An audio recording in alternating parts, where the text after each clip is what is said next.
boca. Gracias.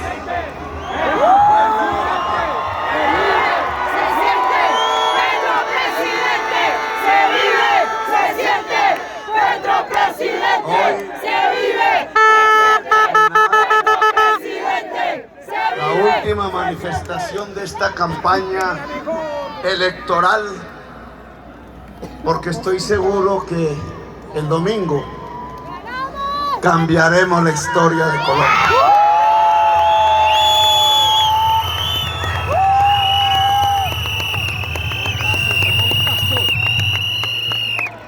Han pasado ya varios meses desde que iniciamos esta campaña, aproximadamente 120, 130 manifestaciones, casi todas con las plazas públicas llenas de multitudes que se fueron congregando alrededor de una idea, de una fuerza, de un propósito: cambiar a Colombia.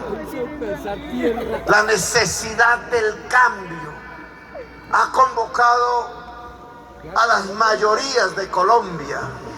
No queremos mantener las cosas como están. Las mayorías de Colombia piensan que si las cosas siguen como están, simplemente caemos en un abismo insondable, en una crisis integral. Quizás la nación colombiana no pueda ser, quizás la vida misma de este territorio tan hermoso quede definitivamente herida si seguimos como estamos. No podemos seguir con el hambre, no podemos seguir con la injusticia, no podemos seguir en las ignorancias académicas en que los gobiernos quieren sumir los pueblos. No podemos seguir en las desigualdades, en las faltas de derechos y libertades, en las exclusiones permanentes de la mayoría de la gente.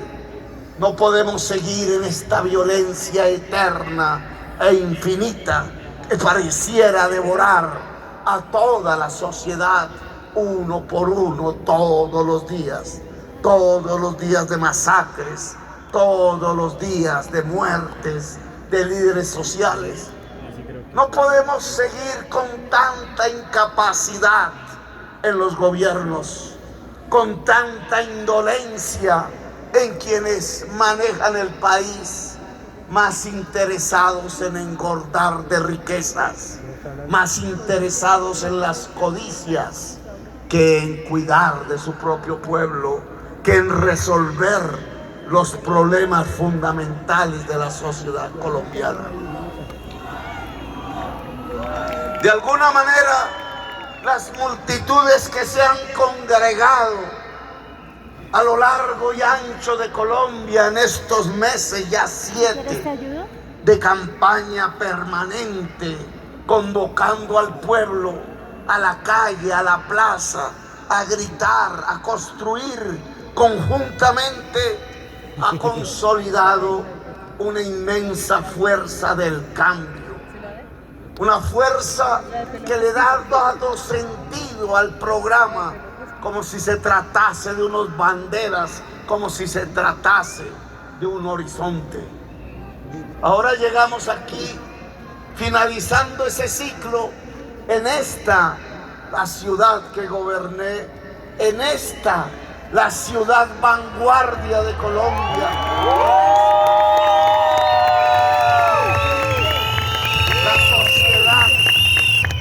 Que nunca se ha dejado arrodillar en realidad, que nunca ha hincado la rodilla ante el tirano, que nunca ha permitido dictaduras, que siempre se ha comportado, piensa el resto del país, de manera rara, cuando siempre lo que ha hecho es comportarse como una sociedad libre, como una ciudadanía libre. Ahora estamos en Bogotá, la ciudad de Gaitán.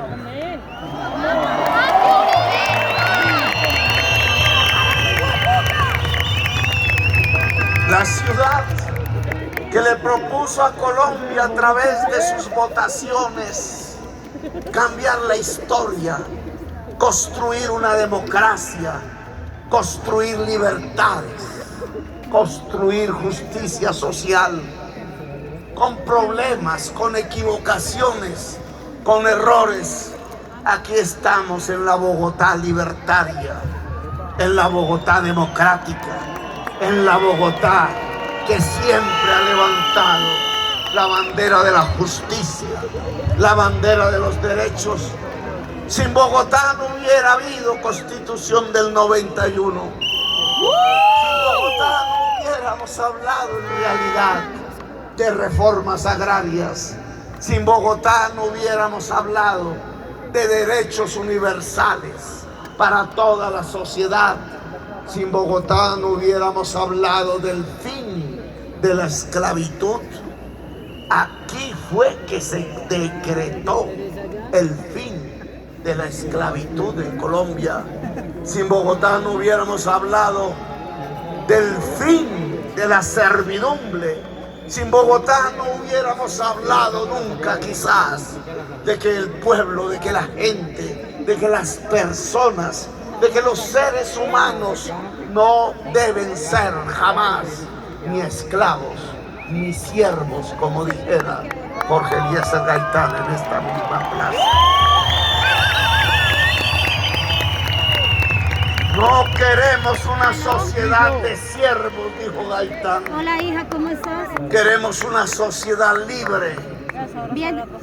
Y ya que nos hemos dedicado a esa construcción de la libertad, a costa quizás de tantos desaparecidos, a costa quizás de tantos peligros, a costa de tantos amigos, de tanta gente de los barrios populares de esta ciudad, que en las universidades de esta ciudad, que en los cafés, oyendo a veces salsa, a veces vallenato y a veces músicas más antiguas, a veces de cachacos y a veces de tropicales, en esa mezcla, en esa inmensa diversidad de la ciudad que se construye, de las migraciones de toda Colombia y a veces de todo el mundo, en esta inmensa diversidad que es Bogotá, fuimos levantando una bandera que solo tiene quizás un título,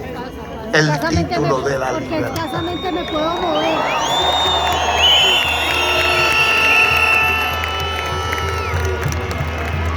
Hemos expuesto Ya le digo a tu papá porque igual en estos 130 o más manifestaciones, alguien hará la cuenta exacta, a mí ya se me olvidó. Algún lugar no fuimos. Ojalá podamos ir en esta semana que queda. Ah, ok. En muchos lugares que logramos estas convocatorias tan enormes. ¿Por qué no vino? Ahora recientemente, magnífica, monumental en Medellín, que nos hizo pensar, que nos hizo reflexionar a profundidad cómo una sociedad se va liberando de taras, de yugos, de cadenas invisibles. Esa de Barranquilla ayer, la de Cali, de tantas ciudades. Hemos llegado al final logrando que las ideas que se han venido construyendo colectivamente, porque no son mías, son el fruto de un acumulado de luchas sociales que incluso vienen de antes de que yo mismo pudiera existir, se han vuelto ya banderas del pueblo. Hemos hablado aquí y se nos dice populistas. Aún no he podido entender el porqué de la necesidad de construir unos pilares que nos permitan vivir en paz. Indudablemente venimos de una historia colombiana que se identifica, que casi es sinónimo de violencias permanentes, de una guerra infinita, eterna, que pareciera no terminar. de sangres derramadas por generaciones enteras, una tras otras, como si heredaran una hacia la otra un testimonio que en lugar de ser de saber, de historia, de experiencia, fuera de sangres, de venganzas y de odios. Hemos pensado, discutido, hablado, debatido, construido con la gente lo que nos parece serían los pilares fundamentales para que en este territorio tan hermoso pudiéramos convivir en paz. Simplemente convivir en paz como un objetivo central del cambio. ¿Cómo convivir en paz en la sociedad? Escuchaba a mis contradictores candidatos cerrando sus campañas, haciendo entrevistas en el día de hoy, en el día de ayer, y repetían uno tras otro como si quisieran quitarse la palabra el uno al otro, la palabra unir, unidad. En cierta forma, encontrar los caminos para poder convivir en paz es en realidad unir a la sociedad colombiana. La unidad nacional que llaman. ¿Unir en qué consiste? ¿Será que unir consiste en que los pueblos se arrodillen ante el opresor?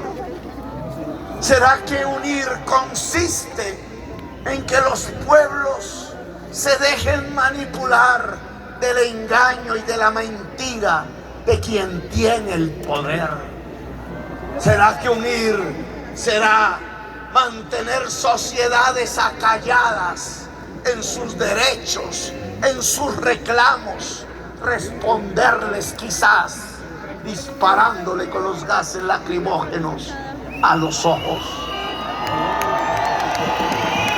Hay quienes piensan que la unidad nacional, que lo contrario del odio es sojuzgar al pueblo, es domesticar al pueblo, es convertirlo en un rebaño sin capacidad de pensar por sí mismo, sin autonomía, sin libertad. Hay quienes piensan que unir una nación es como hacían esos caudillos del pasado, que lograban uniformar al pueblo, ponerle una sola camisa en general, la camisa negra que parece que algún candidato hoy admira, ponerlos a cantar la misma consigna, hacerlos marchar con el mismo paso, como si fueran un ejército de autómatas, como si los pueblos no fuesen diversos.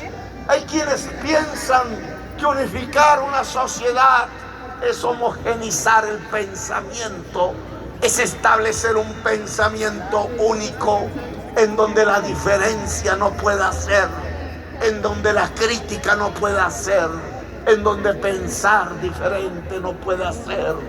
El que piense diferente es asesinado. La que piensa diferente es desaparecida. El gobernante que no coincide en el pensamiento con el presidente es destituido, como destituido fue el alcalde de Bogotá, como destituido es hoy el alcalde de Medellín.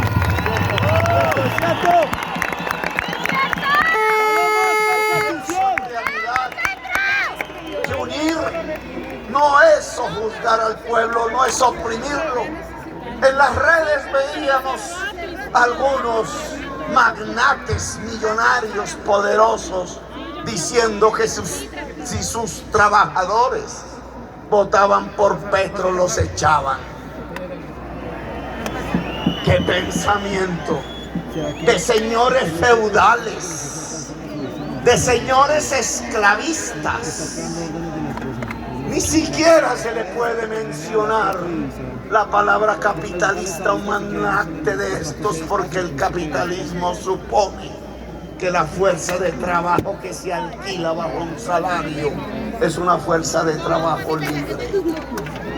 Aquí creen que son esclavos, que por el hecho de entregar un contrato leonino de trabajo que no dura ni 2 meses, que no tiene ni estabilidad laboral, que conduce a muchas mujeres a sufrir del acoso sexual del patrón, para ver si le prorrogan el contrato para poder sostener los hijos que sostiene hasta el momento sola, o al hombre trabajador que lo van llevando a la indignidad, al borde del suicidio, al desespero de la tristeza cotidiana de trabajar por nada, simplemente para llevar un mendrugo de pan a la casa, sin saber si en la otra semana será un desempleado.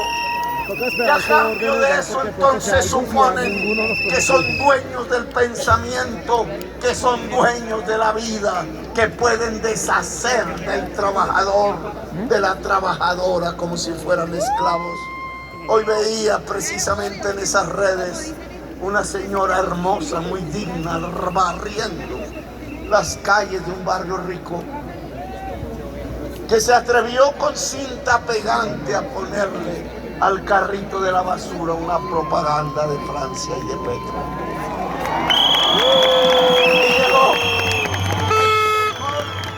manejando en la Toyota con la propaganda de Gutiérrez puesta, y se bajó del carro a denigrar de ella, a rodearla, a acosarla, a amenazarla, porque no podía entender cómo en el barrio de ricos la barrendera podía llevar la propaganda del cambio, cuando en ese barrio lo que querían era mantener las cosas como estaban. Esa señora que no conozco, cuyo nombre no sé, de cuyo nombre no quiero acordarme. llenemos 3 plazas de Bolívar en todo el centro de Bogotá el día de la posesión del gobierno popular. Quiero tenerla a mi lado. Quiero que nos acompañe como invitada de honor, porque ella representa la dignidad del pueblo trabajador, la dignidad de quien no baja la frente, la dignidad de quien no hinca la rodilla, la ciudadana moderna que se sabe libre, autónoma, sujeta de derechos, la poderosa Sí se puede, sí se puede, sí se puede, sí se puede, sí se puede, sí se puede. Yo creo que unir la nación es otra cosa. Yo creo que unir tiene que ver incluso con un cambio de mentalidad de quienes hasta ahora han dirigido este país, que lo hemos propuesto en la plaza pública sin que nos atiendan en el Palacio de Nariño o en el Senado de la República o en la gran prensa nacional. Ay, qué pena. Lo que hemos propuesto es una unidad nacional construida sobre otras bases. Y recuerdo aquí las palabras que me dijo el Papa Francisco cuando lo visité personalmente hace unos meses en Roma. Discutimos de un librito pequeño que yo había leído porque coincidía con unas tesis que habíamos propuesto en el año 2018, en el año 2011, cuando hablamos de la política del amor. La política del amor, en esa encíclica que se llama Fratelli Tutti, hermanos todos, no sé si dirá hermanos, hermanas y hermanes todos. Habría que decirle al Papa. En esa encíclica aparece un concepto allí, para quienes quieran leerla, que se llama el amor político. El amor político. ¿En qué consiste? Político, el amor político. El amor político es el amor al pobre. Es el amor a la persona más débil que uno. Es el amor a quienes han sido excluidos durante siglos. Es el amor al territorio que nunca ha mirado el Estado, porque lo considera la puerta de atrás. Cuando estaba aquí en esa oficina pensaba siempre en Bosa, en Ciudad Bolívar, allá junto al río Bogotá, en los cerros de Usme y San Cristóbal.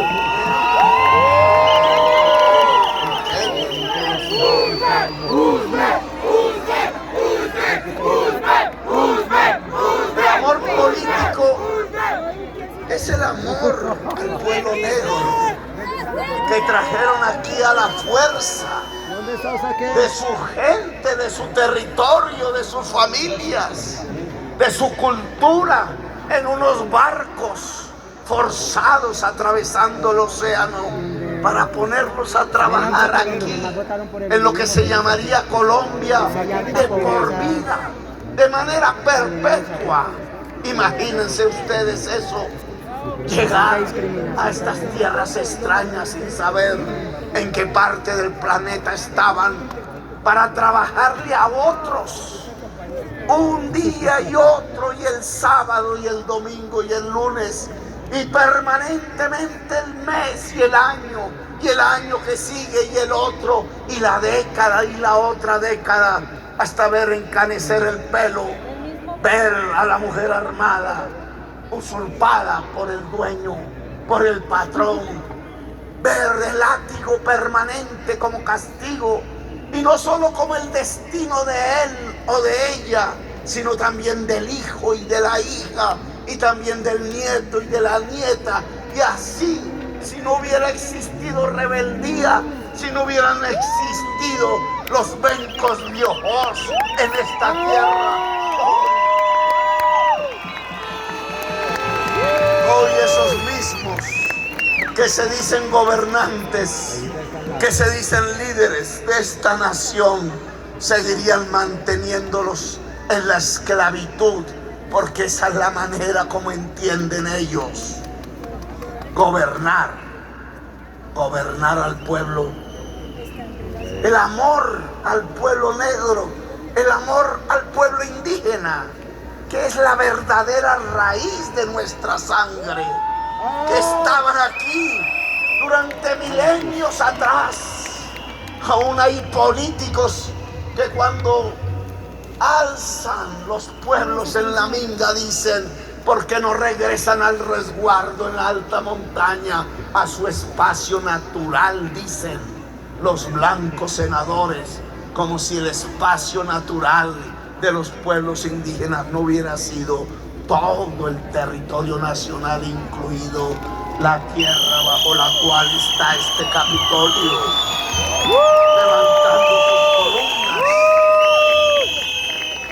El amor político es el amor a la mujer sojuzgada, a la que se pretende la sociedad patriarcal mantener bajo rasgos, bajo ligazones de servidumbres, en condiciones de inferioridad salarial, social y política. El amor político consiste en que esa mujer se vuelva poderosa.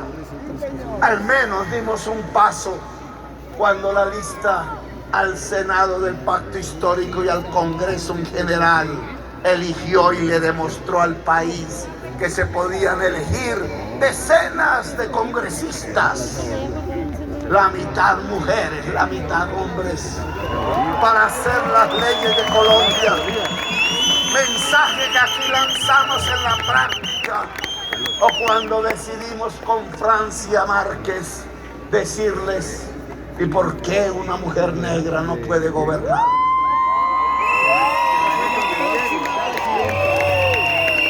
¿Y por qué no devolvemos 500 años de esclavitud?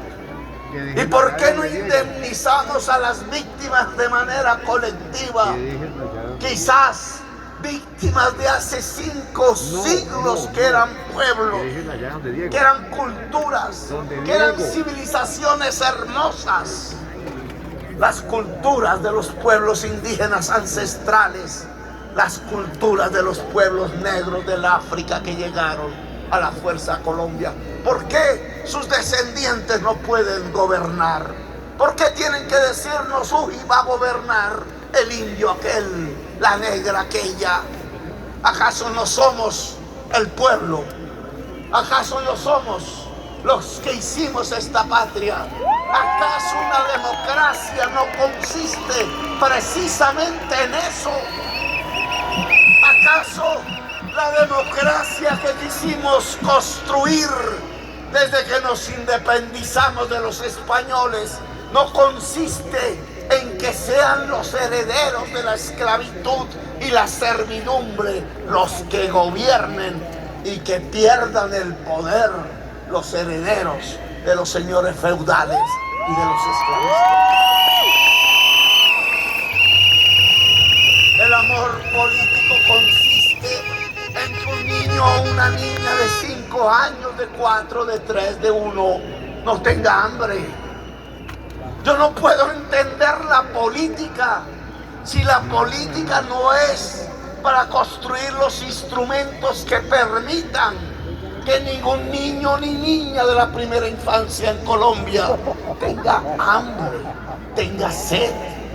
¿Acaso es que somos un país de desiertos? ¿Acaso es que no tenemos agua? ¿Acaso es que no tenemos tierra fértil? ¿Cómo es que en este país pueden morir en el siglo XXI miles de niños y de niñas de desnutrición? ¿Cómo es que aún sin morir, porque precisamente resisten vitalmente, una quinta parte de nuestra primera infancia tenga que carcomerse el cerebro para poder tener los nutrientes del cuerpo, matando irreversiblemente la capacidad normal del pensar? En 40 años nuestra nación colombiana, si no somos capaces de lograr el cambio político hoy, tendrá la quinta parte de su población sin la capacidad normal de pensar, porque no fuimos capaces de cuidarlos cuando eran niños y niñas de la primera infancia en estos tiempos y tenían hambre y tenían sed. Gobiernos indolentes que no tienen amor por el pueblo. Cuando hablamos de esto que se llama el amor político, que yo lo aprendí esta mañana, después de casi 40 años, me abrazaba y me salían las lágrimas de mi profesor de filosofía en ese entonces, un muchacho, él casi de la misma edad que yo, que me enseñaba desde su teología, porque era un sacerdote, la filosofía de la teología de la liberación.